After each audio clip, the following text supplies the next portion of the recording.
مرد نے عورت سے کہا، میں تمہارے لیے ایک ایسا ہی الحمرہ بناؤں گا۔ پھر قول کے بعد وہ فعل سے خاتون کو اپنی محبت کا قائل کرنے لگا، یا شاید یہ کبھی نہ بننے والے الحمرہ کی ایڈوانس قیمت تھی۔ عبداللہ جو ان دونوں کے آنے پر خاموش ہو گیا تھا، مزید کچھ کہہ کر انہیں ڈسٹرب کرنے کی بجائے داؤد کا ہاتھ پکڑ کر ذرا آگے چلا گیا۔ یہاں ہر جگہ سیاح تھے، وہ آپس میں خوش گپیاں کر رہے تھے، اس جگہ کی خوبصورتی سے لطف اندوز ہو رہے تھے اور اپنی چھٹیوں کے اس وقت کو خوب انجوائے کر رہے تھے۔ عبداللہ ان کو دیکھتے ہوئے بولا، اس دنیا کے سب لوگ اس حقیقت سے بے خبر ہیں کہ وہ کچھ نہیں، بس اس بساط کے ادنیٰ مہرے ہیں۔ مرد اور عورت، بادشاہ اور فقیر، آجر اور اجیر، عالم اور جاہل، شوہر اور بیوی، اولاد اور والدین، امیر اور غریب، محروم اور مالک، حکمران اور رعایا، سب اس بساط کے حقیر مہرے ہیں۔ بس فرق یہ ہے کہ اس بساط کے مہرے بے جان، بے حس اور بے شعور نہیں، بلکہ اپنی ذات اور ہستی کا مکمل شعور رکھتے ہیں۔ ہر مہرہ اپنے دائرے میں خود کو طاقتور سمجھتا ہے، بڑا طاقتور سمجھتا ہے، بڑا سمجھتا ہے، بڑا اعلیٰ سمجھتا ہے، بادشاہ اور حکمران سمجھتا ہے، مگر لوگ نہیں جانتے، انسان نہیں جانتے، حکمران بھی نہیں جانتے، شیاطین بھی نہیں جانتے کہ وہ سب پروردگار عالم کی بچھائی ہوئی بساط کے ادنیٰ مہرے ہیں اور کچھ نہیں۔ اور اللہ تعالیٰ اس بساط کے واحد کھلاڑی ہیں۔ داؤد نے اشتیاق سے سوال کیا۔ یہی دنیا اور شطرنج کا دوسرا فرق ہے۔ اللہ تعالیٰ کھیلنے کھلانے جیسی چیزوں سے بہت بلند ہیں۔ وہ تو اس بساط پر امتحان لے رہے ہیں۔ امتحان میں وہ اپنے پسندیدہ بندوں کو چن رہے ہیں، جن کو ہمیشہ باقی رہنے والی جنت میں اپنا قرب عطا کریں گے۔ لوگ سمجھتے ہیں کہ دنیا کا نظام وہ چلا رہے ہیں، وہ چالیں چلتے ہیں، دوسروں کے فیصلے کرتے ہیں، اپنی مرضی نافذ کرتے ہیں، لیکن کے بعد عبداللہ نے گہرا سانس لیا اور پھر کچھ رک کر بولا، لا غالب الا اللہ، کا مطلب یہی ہے کہ اصل فیصلہ یہاں اللہ ہی کا نافذ ہونا ہے۔ اس بساط پر صرف اسی کی مرضی چلتی ہے، یہی اس کی عظمت ہے۔ وہ اس بساط پر کہیں نہ ہوتے ہوئے بھی مکمل کنٹرول رکھتا ہے، اسی لیے وہ القہار ہے۔ لیکن اللہ نہیں تو پھر اس بساط پر کھیل کون رہا ہے؟ کھیل کن دو کھلاڑیوں کے بیچ ہو رہا ہے؟ وہ اس بساط کا تیسرا فریق ہے۔ یہاں کھیل نہیں ہو رہا، جنگ ہو رہی ہے، انسان اور شیطان کے بیچ کی جنگ۔ چاہیں تو آپ ان دونوں کو کھلاڑی بھی کہہ سکتے ہیں، مگر در حقیقت دونوں حالت جنگ میں ہیں۔ لیکن سانحہ یہ ہے کہ اس کھیل کے ایک فریق یعنی انسانوں کی غالب ترین اکثریت کو معلوم ہی نہیں کہ وہ مستقل طور پر شیطان اور اس کی اولاد سے حالت جنگ میں ہیں۔ یہی انسانوں کا اصل المیہ ہے۔ عبداللہ بول رہا تھا اور داؤد کو ایسا لگ رہا تھا کہ ایک بارش ہو رہی ہے، جس نے فضا میں ہر طرف چھائے گرد و غبار کو دور کر کے زندگی کے اصل حقائق کو اس کے سامنے کھول دیا تھا۔ مجلس میں دیر تک سناٹا طاری رہا۔ خوف، دہشت اور وحشت کے اس امتزاج میں خاموشی کا شور کانوں کے پردوں پر بہت گراں گزر رہا تھا۔ کچھ دیر بعد سردار کی وحشتناک آواز بلند ہوئی اور سماعتوں کے در و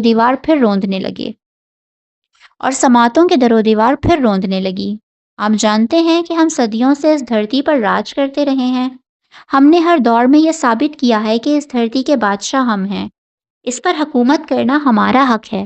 خدا نے ہمارے ساتھ بہت زیادتی کی جب اس نے ہمارے سردار عزازیل کو یہ حکم دیا کہ وہ کیچڑ اور سڑی ہوئی مٹی سے بنے آدم کے سامنے سجدہ کرے۔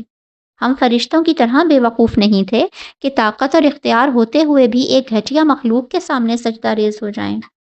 اس لیے ہمارے سردار نے خدا کے خلاف بغاوت کر دی۔ آپ لوگ بتائیے کہ عزت سے بڑی بھی کوئی چیز ہو سکتی ہے؟ سردار نے حاضرین کے سامنے ایک سوال رکھا۔ اس کی آواز میں تمکنت اور غرور کا عنصر بالکل نمایاں تھا۔ ہرگز نہیں، تمام حاضرین نے بیک آواز میں جواب دیا۔ سردار عزازیل نے جو کیا وہ بالکل ٹھیک تھا۔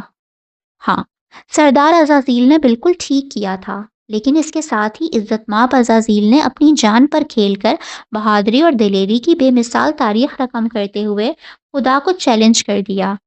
یہ چیلنج کیا کہ وہ ہمیں مہلت دے تو ہم ثابت کر دیں گے کہ خدا نے انسانوں کا انتخاب کر کے اس گھٹیا مخلوق کو ہم پر ترجیح دے کر ٹھیک نہیں کیا۔ اس کے بعد سے لے کر آج تک ہم صدیوں اور قرنوں تک اپنی بات کو سچا ثابت کیا ہے۔ ہم نے یہ ثابت کیا ہے کہ انسان خدا کا نافرمان ہے، اگر ہم مجرم ہیں تو ہم سے بڑا مجرم انسان ہے، اگر ہم شیطان ہیں تو ہم سے بڑا شیطان انسان ہے۔ ہمارے اس مشن میں کبھی کوئی انسان حتیٰ کہ کوئی پیغمبر بھی کبھی ہمارا راستہ نہیں روک سکا۔ سردار بول رہا تھا اور اس کے لہجے میں اعتماد تھا، رعونت تھی اور پورا یقین تھا۔ اس کی بات میں وقفہ آیا تو سوگیال نے کھڑے ہو کر پورے جوش کے ساتھ کہا، یہ دنیا ہماری ہے، یہاں کے اصل حکمران ہم ہیں۔ آدم اور اس کی اولاد کا انجام یہی ہے کہ ہمارے اشاروں پر ناچے۔ ہم اپنے آقا عزازیل کا مشن پورا کریں گے۔ ہم خدا کو بتا کر رہیں گے کہ آدم اور اس کی اولاد اس قابل نہیں ہیں کہ ہمیں ان کے سامنے جھکنے کا حکم دیا جائے۔ ہم یہ جنگ جیت کر رہیں گے، ہم یہ جنگ جیت کر رہیں گے۔ سوگیال کی آواز شدت جذبات سے تھر تھرا رہی تھی۔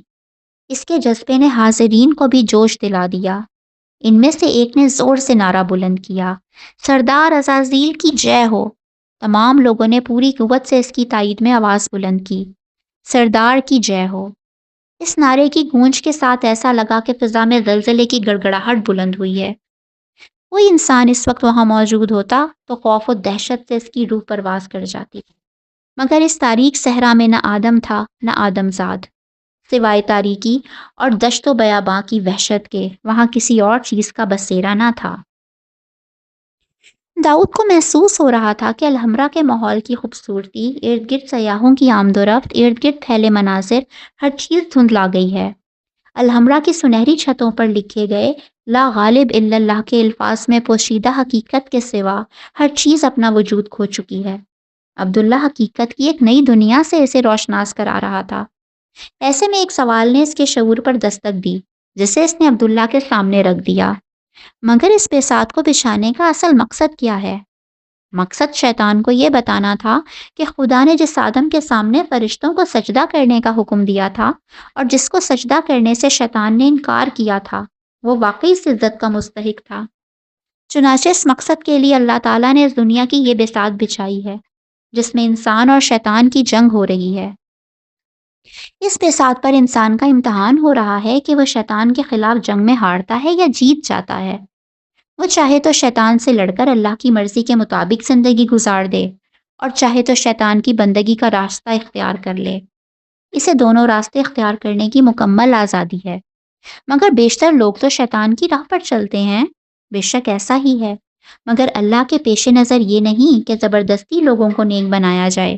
اصل اسکیم یہی ہے کہ بدترین حالات پیدا کر کے بہترین لوگوں کا انتخاب کیا جائے۔ یہ بدترین حالات اس وقت پیدا ہوتے ہیں جب شیاطین اور ان کی پیروی کرنے والے انسان دنیا میں اپنی بدکاریوں کی بنا پر نیکی کرنا مشکل بنا دیتے ہیں۔ بظاہر ایسے شیاطین اور ان کے پیروکار انسان و جن میں ظالم حکمران، کرپٹ لیڈر، بے ایمان تاجر اور ان جیسے دیگر لوگ شامل ہیں۔ خود کو کامیاب سمجھتے ہیں، مگر یہ احمق یہ نہیں جانتے کہ اللہ تعالیٰ ان کو استعمال کر کے اپنا مقصد حاصل کر رہے ہیں، اور وہ مقصد امتحان کے حالات پیدا کرنا ہے۔ داؤد نے سوالیہ انداز میں کہا، بالکل، اور یہی کمال ہے اللہ تعالیٰ کا۔ بظاہر جب اس دنیا میں اللہ کی نافرمانی ہوتی ہے، بظاہر جب ان کی بات نہیں مانی جاتی، بظاہر جب ان کی مرضی پوری نہیں ہو رہی ہوتی ہے، جب وہ دنیا میں کہیں نظر نہیں آتے، تب بھی در حقیقت لوگ انہی کی مرضی پوری کر رہے ہوتے ہیں، ان کی بساط پر مہروں کی طرح استعمال ہو رہے ہوتے ہیں۔ یہی میرے رب کی عظمت ہے۔ خدا کی عظمت کو بیان کرتے ہوئے عبداللہ کی آواز تھرا گئی۔ اس کے دل میں خدا کی محبت اور عظمت کا جو طوفان اٹھا، وہ آنسوؤں کے سیلاب کی صورت آنکھوں سے نکلنے کے لیے بے چین ہو گیا، مگر داؤد کی موجودگی کا خیال کر کے اس نے بامشکل خود پر قابو پایا۔ خود پر قابو پانے کے عمل میں عبداللہ نے داؤد سے نظر ہٹا کر ارد گرد لوگوں کو دیکھنا شروع کر دیا، تاکہ داؤد اس کی آنکھوں سے جھلملاتے نمی کے ستاروں کو نہ دیکھ سکے۔ داؤد بھی یہی سمجھا کہ عبداللہ ارد گرد آتے